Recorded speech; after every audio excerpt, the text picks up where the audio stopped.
Il existe plusieurs degrés de surdité, légère, moyenne, sévère et profonde. Pour ma part, je suis atteinte d'une surdité moyenne.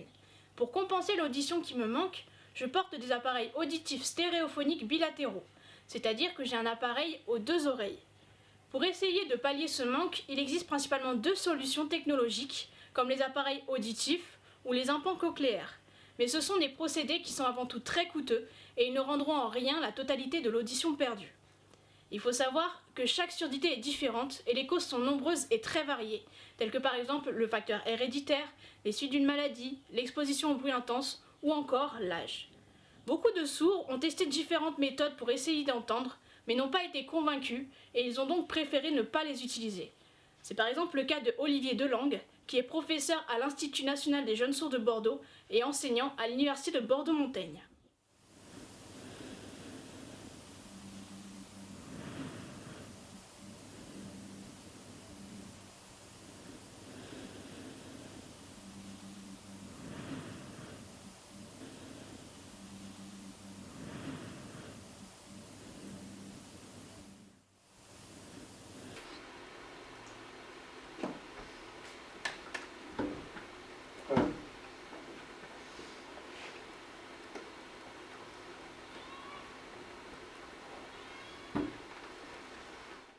Comment tes parents ont découvert ta surdité?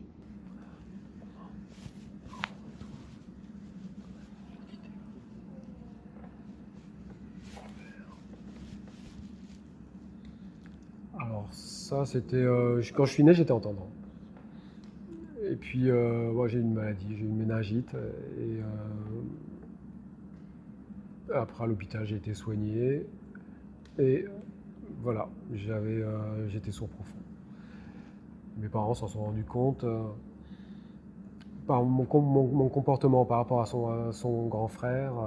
Et puis, à la maison, comme ça, il y avait par exemple, il y avait des courants d'air et une porte qui claque. Tout le monde bouge. Et moi, pas du tout, je continue comme si rien n'était. Donc là, ils ont commencé à se demander, et donc ils ont essayé de faire du bruit, et ils se sont rendus compte qu'il n'y avait pas de réaction. Ils ont même pris des casseroles, là, c'était clair. Puis mon père m'a accompagné chez le docteur, et puis bon voilà, j'étais sourd profond. Ça m'est arrivé comme ça, voilà. Tu lis sur les lèvres, tu fais de la lecture labiale ou pas du tout? Oui, bien sûr. Oui, ça, à l'école où j'étais quand j'étais petit, tous les professeurs étaient oralistes, et donc ils articulaient très fort, et c'était très dur pour moi, bien sûr. Donc j'étais pas super doué non plus pour ça, mais bon, petit à petit, c'est devenu mieux. Ça c'est mieux passé. Mais bon, je suis pas très à l'aise. Il y a tellement de limites quoi, avec ce mode de compréhension, quoi.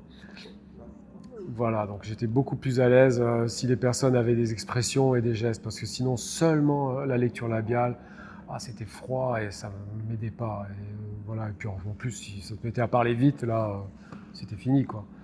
Qu'est-ce qui t'a poussé à faire la formation pour justement être enseignant pour les sourds?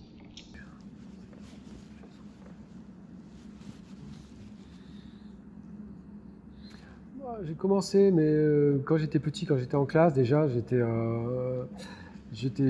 bon élève, j'aidais volontiers les autres, j'aidais volontiers les camarades, et ça m'intéressait.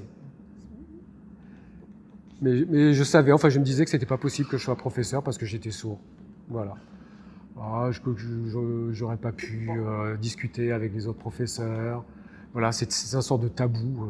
Voilà. Impossibilité d'être professeur. Voilà. Donc j'avais un peu abandonné ça, puis jusqu'au bac. Jusqu'au bac. Je savais pas trop comment m'orienter. Et puis juste, je discutais avec mon orthophoniste pour m'aider en français, celle qui m'aidait en français. Discuter, poser des questions sur mon orientation, sur est-ce que je pourrais faire de la photo, peut-être du dessin. Puis alors, moi j'ai demandé ce qu'elle pensait de moi, ce qu'elle pensait que je pouvais faire, parce que voilà, elle me connaissait bien. Professeur, elle a dit oui, oui, professeur, à mon avis, oui, ça irait. Mais pourquoi je lui ai demandé, pourquoi, professeur, alors explique-moi. Dans les échanges, l'expression, les détails, la clarté, c'est adapté, c'est adapté. D'accord, bon, bah, je m'en suis souvenu, en fait, ça m'a donné du goût, de la force, du courage, et puis j'ai commencé mon orientation. Mais alors, je pensais pas langue des signes, je pensais peut-être mathématiques ou histoire, voilà. Et puis finalement, j'ai bifurqué sur la langue des signes. Alors je regrette pas, parce que j'adore ça.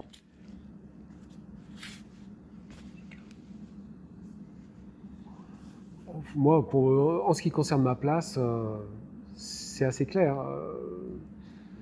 Mais tous les sourds entre eux, en fait, du coup, on ne sent pas de handicap, quoi. Dès lors qu'on a la communication en langue des signes dans notre environnement, là, vraiment, c'est une vie tout à fait, la vie de tous les jours est vraiment tout à fait simple, quoi.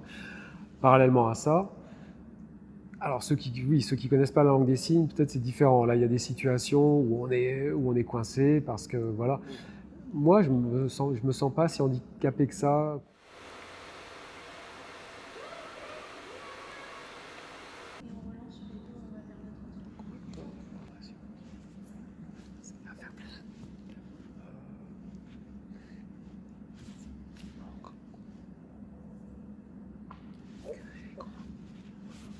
Les étudiants ici, les étudiants sourds, enfin en France, ont créé une association qui s'appelle STEAM, par exemple.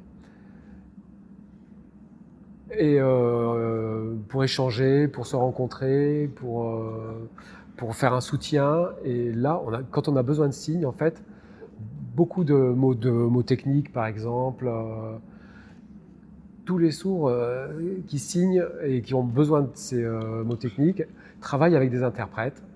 Voilà, ils réfléchissent et puis ils créent des signes. Donc voilà, actuellement c'est comme ça que ça se passe. Voilà. Et ça, c'est quelque chose qui s'est développé. Bon, ça c'est une chose. En dehors, sinon il y a Facebook, hein, les réseaux sociaux, et là c'est assez riche. Hein. Dans Facebook, il y a énormément. Il y a un traducteur de mots en LSF, public, hein, et donc on demande un signe, et puis on a la réponse assez rapidement, en fait, sous forme de vidéo. Et ça, c'est quelque chose qui se développe aussi. Il y a des sites, de toute façon, il y a des sites avec Internet. Il y a un site qui s'appelle Elix, qui est vraiment tout à fait comme un dictionnaire visuel. La méthode est différente, parce que d'abord, on regarde comme pour un dictionnaire français, un peu comme le Larousse. Hein. Voilà. On note les mots, et puis on demande s'il y a des signes. Et puis, en fait, ça s'incrémente, et puis ça se rajoute. Et puis, en plus d'avoir la traduction, on rajoute la définition. Ça, c'est pas mal. Et n'importe qui peut signer, proposer, et voilà. Et du coup, ça fait gonfler le dictionnaire. Voilà, c'est pas un groupe fermé, c'est public, c'est pas mal, c'est bien ça. Et en parlant de la communication, comment ça se passe actuellement avec les conditions sanitaires et les masques?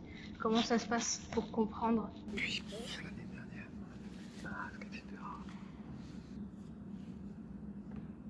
Alors, effectivement, la lecture sur les lèvres, bon, ça, sans masque transparent, c'est pas possible.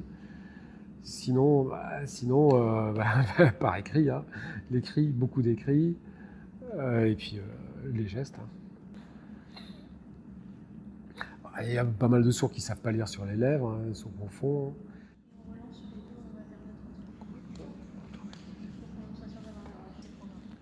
Alors moi, c'est important les sous-titres. Alors là, absolument. Hein. Sans sous-titres, là, ça me met en difficulté, c'est sûr. Hein. Je demande à mon épouse qu'est-ce qu'ils disent, qu'on interprète. Bon, mais c'est pénible, ça, c'est sûr. Donc c'est mieux avec les sous-titres. Et bon, alors la qualité des sous-titres, on peut en parler, parce que là, pour le coup, oui, c'est très variable. Voilà, ils suivent bien le rythme de la parole, c'est fidèle. Le problème à côté, c'est que Mais le journal, par exemple, la forme du journal avec des images, avec des surtitres, là, il y en a de plus en plus, et ça que ça commence à devenir gênant. Avant, il y en avait moins, l'écran était plus clair. Là, maintenant, il y a plein de choses, il y a des choses qui se surlignent. Oh là, c'est fatigant. Ça, visuellement, c'est fatigant, quoi. Et du coup, ça fait un rythme qui n'est pas celui de. Il y a un décalage, quoi. C'est trop anarchique, c'est trop le bazar. Oh, il y aurait des sous-titres qui fluides. Mais non, il y a des sous-titres, ça s'arrête, puis c'est vide.